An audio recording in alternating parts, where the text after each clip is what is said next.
Hi folks, welcome to Code for Life YouTube Academy. This is Learn Python in Swahili chapter 8. Okay. Uh, katika previous lesson tulikuwa tumeangalia kuhusiana na masuala control flow.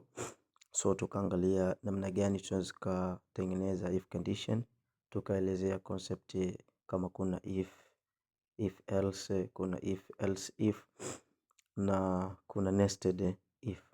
Kwa hiyo tukazungumzia lot of concept ya namna gani if inavyofanya kazi au these conditions zinavyofanya kazi katika programming. Na leo tutaendelea kuangalia baadhi ya mifano ambayo inaweza ikatupa good understanding ya statement za if.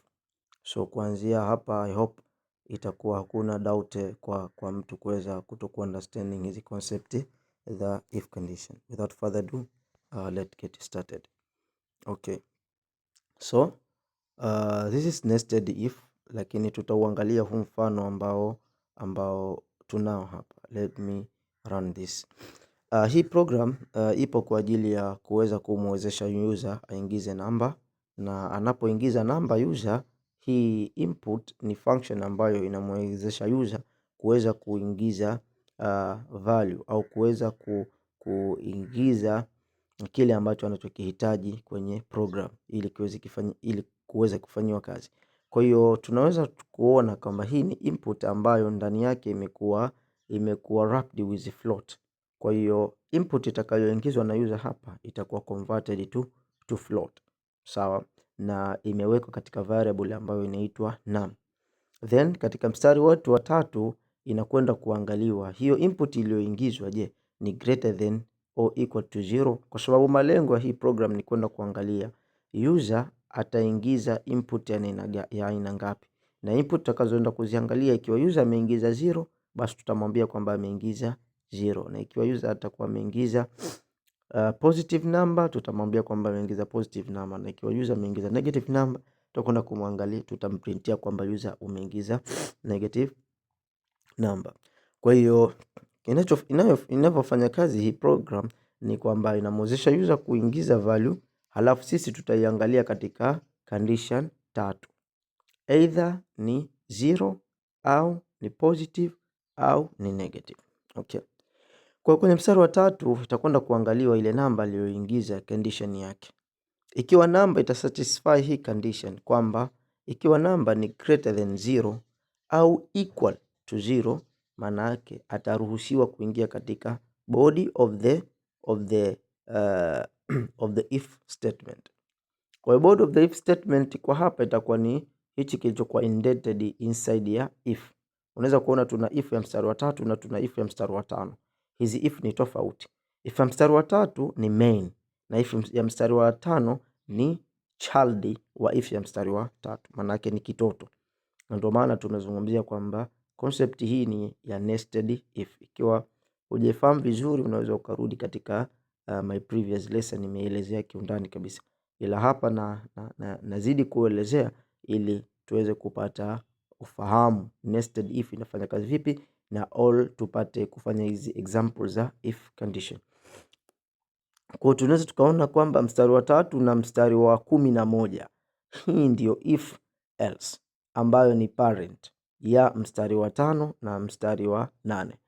Kwa hiyo if ya ndani ni child wa if ya nje, ndio maana ikawa nested. Tukapokuja kuangalia masuala ya loop, pia tutakuja kuona kwamba kwenye loop pia kuna nested loop, yani loop inside of the loop. Na hapa tumeona nested if, yani if inside ya if. Kwa condition itakayoangaliwa kwanza itakuwa ni kwa ajili ya kuangalia kama ni number ni greater than 0. If greater than 0 au equal, let's say user ameingiza 0, maana yake condition hii ya kwanza ita satisfy, itakuja katika condition ya pili ambayo ni nested if. Kwa hiyo ikiangaliwa if ya pili, number is equal to 0. Ikiwa number ni aliyoingiza user tumejalia kuwa ni 0, maana yake condition hii ita satisfy na user atawekewa kwamba ameprint 0. The same ikiwa user ameingiza positive number, let's say ameingiza 10. Kwa 10 ni greater than or equal to 0, true. Kwa hiyo condition ya kwanza ita satisfy. Itakuja condition ya pili ya mstari wa 5. Je, if number is equal to 0, manake 10 is equal to 0, it is not a true. Kwa hiyo itakuja katika else clause, itatoa positive number. Kwa hiyo program ikirun ita print positive number. Na else ikiwa number ameingiza ni negative, itaangaliwa condition ya kwanza. Je, number ni equal or greater than 0? Ikiwa ameingiza ni negative, let's say -5, maana yake ita fail hii condition, na condition itakayokuwa executed ni else, ambayo ataambiwa kwa ameprint negative number. I hope tutakuwa tumepata hiyo insight. Let us do some comment, alafu tuweke kwamba namba tutakazojaribu itakuwa ni 10. Sawa, tutajaribu 10, tutajaribu 0, alafu tutajaribu na nini, tutajaribu na negative, sorry, negative 10. Okay, let us run our program. Kwa hiyo hapa niingize 10. Kwa hiyo nikiingiza 10, kutokana na maelezo ya program yangu, maana yake sorry, can't delete. Okay, kutokana na maelezo ya program yangu hapa ita print positive number. Okay, kwa hiyo that's positive number. Then nikija nikatest kwenye 0, so nikiingiza input kuwa ni 0, maana yake nitapata vipi? Nitapata kwa manamba niliyoingiza ni 0, na also ikiwa nimeingiza minus number, sawa, nitapata kuwa nimeingiza negative. Because this is how conditions zinakuwa executed kutokana na nini? Condition itakayokuwa imepass. Kwa kipass condition ya kwanza kitaprintiwa kilichokuwemo ndani, na kipass condition iliyokuwemo ndani kitaprintiwa kilichokuwemo ndani zaidi. So I think hapa tutakuwa umepata insight namna gani nested if inavyofanya kazi, na namna gani if condition inavyofanya kazi. So wacha tuangalie na mfano mwingine. Tuangalie tuangalie mfano mwingine ambao ni wa simple calculator. Kwa hiyo tuangalie mfano simple calculator. Okay, hii ni program ya kuandika simple calculator, na hii program yani haina vitu vikubwa, isipokuwa kwanza itamwezesha user kuanza kuingiza aina gani ya operator ambayo unataka afanye kazi nayo. Na operator hapa zilizokusudiwa ni zile, yani operation zilizokusudiwa ni kujumlisha, kuzidisha, kutoa na kugawanya. Hizo ndio operation au operators ambazo zinatumika kwenye kufanya mathematical. Na hii ni simple calculator. Kwa hiyo itakuwa ina uwezo wa kuchukua namba mbili ambayo ni n1 kwenye mstari wa 4 na n2 kwenye mstari wa 5, halafu itaziangalia condition zake, and then condition itakayokuwa satisfied, itakayokuwa imekuwa meted, ndio itakayofanyiwa kazi. Tunaweza tukaona kwamba tuna condition almost 1 2 3 4. Kwa tuna condition ya kutest ikiwa user ameingiza operator ya positive, na akiingiza operator positive maana yake tutaziangalia namba zake mbili, alafu tutazijumlisha. Kwa hiyo input za user ni 3. Ataingiza operator, ataingiza na namba zake mbili, ambayo ni first number na second number, pamoja na operator ambayo anataka kuifanyia kazi. Let's say tufanye mfano hapa kwamba tujalie user wetu, let me comment first. User, sawa, ameingiza operator ya positive, halafu akaja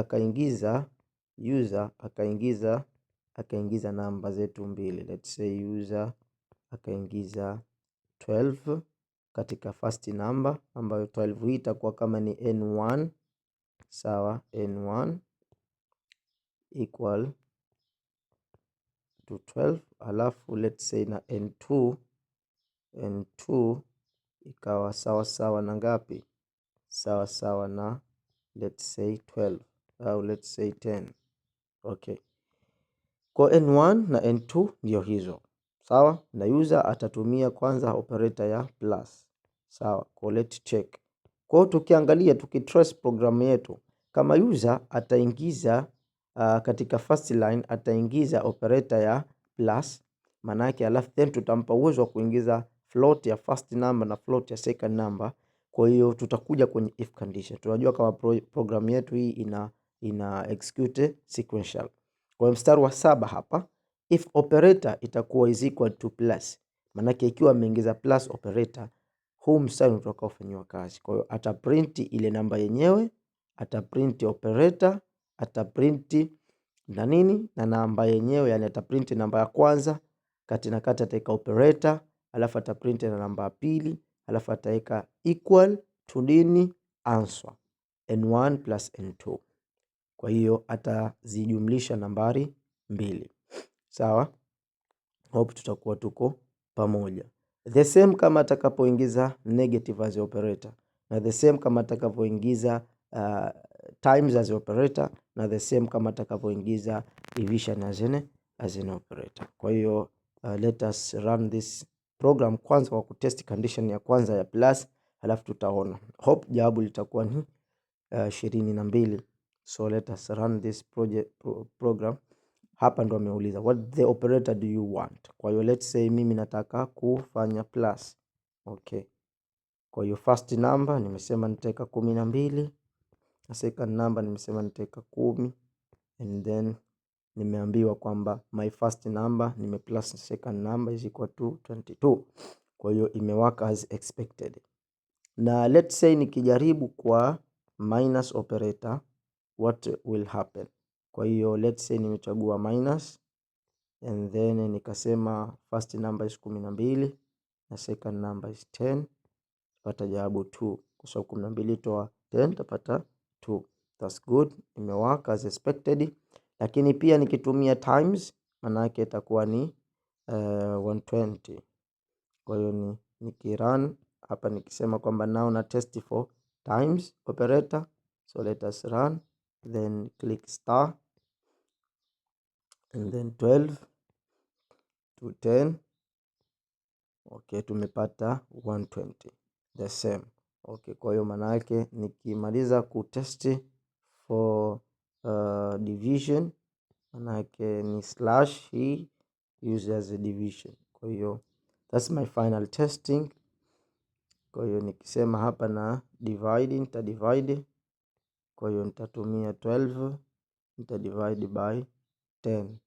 Kwa hiyo I will get 122 as an answer.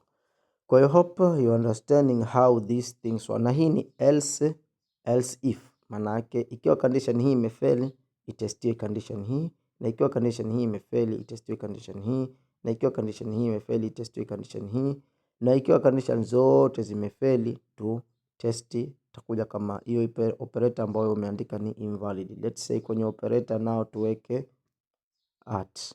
Okay, then I run for the last testing. Kwa hiyo itaniambia kwamba okay, nimeingiza at, lakini imeniruhusu kuweza kucheki first number, kwa sababu hapa kwanza ndo naingiza zile values zangu, lakini at the end of the day hii project itafeli, hii program itafeli kwa sababu operator niliyoiandika sio. Okay, kwa nitaambiwa ni invalid operator, invalid operator. I think tumepata insight ya namna gani tunaweza kutumia hizi if condition. Hope you understanding the concept. Kwa hiyo nafikiria kuendelea kwenye kipengele cha loop katika session inayokuja, na tumai utakuwa umefahamu vizuri. Usisahau kusubscribe, kucomment, kushare na wengine, kuweza kuifanya hii channel yetu kuwa ni yenye kuproduce content tofauti tofauti, na nitafute kwa kupitia jina langu hilo Jamjo General, lakini pia katika WhatsApp groups tunajiita kama ni Code for Life. Kwa hiyo this is Code for Life, learn Python in Swahili. See you.